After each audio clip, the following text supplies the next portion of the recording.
Ukraine যুদ্ধে অংশ নিতে বাধ্য করার উদ্দেশ্যে রাশিয়ায় মানব পাচারের অভিযোগে ৩৫ ব্যক্তি ও প্রতিষ্ঠানের উপর নিষেধাজ্ঞা দিয়েছে যুক্তরাজ্য। এর মধ্যে বাংলাদেশের একটি ট্রাভেল এজেন্সিও রয়েছে। যুক্তরাজ্যের প্রকাশিত নথিতে নিষেধাজ্ঞার তালিকায় থাকা ওই প্রতিষ্ঠানটির নাম উল্লেখ করা হয়েছে dream home travels and tours limited হিসেবে। যুক্তরাজ্যের foreign Commonwealth and development office এক আনুষ্ঠানিক বিবৃতিতে জানায়, এই নিষেধাজ্ঞার আওতায় সংশ্লিষ্ট ব্যক্তি ও প্রতিষ্ঠানের সম্পদ জব্দের পাশাপাশি সংশ্লিষ্ট কার্যক্রমের উপর আইনি কড়াকড়ি আরোপ করা হয়েছে। বিবৃতিতে আরও বলা হয়, প্রতিষ্ঠানটির বিরুদ্ধে অভিযোগ সাধারণ কর্মসংস্থানের প্রলোভন দেখিয়ে বাংলাদেশি নাগরিকদের রাশিয়ায় পাঠানো হতো এবং পরে তাদের যুদ্ধক্ষেত্রে অংশ নিতে বাধ্য করা হতো। যুক্তরাজ্যের দাবি, এই প্রক্রিয়ায় মানব পাচারের মতো গুরুতর অপরাধে প্রতিষ্ঠানটির সরাসরি সম্পৃক্ততা পাওয়া গেছে। এদিকে dream home travels and tours limited এর ওয়েবসাইটে দেওয়া বনানীর ঠিকানায় গিয়ে কোনো কার্যকর অফিস পাওয়া যায়নি। সেখানে গিয়ে একটি ফাঁকা কক্ষ ও উইন্স ট্রাভেলস নামে আরেকটি প্রতিষ্ঠানের অফিস দেখা যায়। জীবন অবাক না করলে কে করবে? 28% মিল্ক ফ্যাটের অবাক করার সাথে ফ্রেশ মিল্ক পাউডার। জীবন অবাক করুক প্রতিদিন। সেখানে অবস্থানরত একজন কর্মী এবং ভবনের দারোয়ান জানান, 2024 সাল থেকে প্রতিষ্ঠানটি আর এখানে নেই।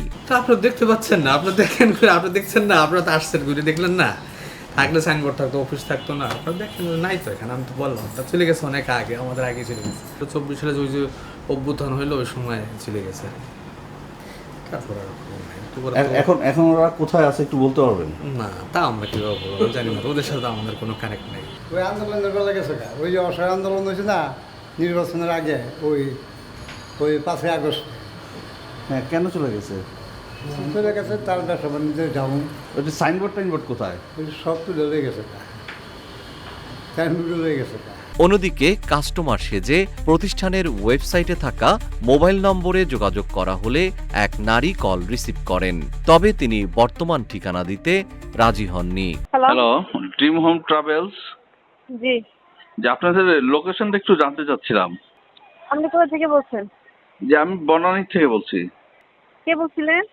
যে আমি একটু টিকেটের ব্যাপারে একটু আলাপ করতে আসতাম, আমাকে একটু যদি একটু লোকেশনটা বলতেন। না, আমার নাই, আমি এখানে এখন আমাদের অফিস এখন নাই এখানে। অফিস নাই? না না, না আপনার বনানী তো অফিস নেই। না, কোথায় আছে এখন অফিস? সেখানে আসবো। না, অফিসেই নেই। বন্ধ? জি জি। ও, কবে থেকে বন্ধ এটা? বন্ধ অনেকদিন যাবত। আপনি কে বলছিলেন প্লিজ? হ্যালো।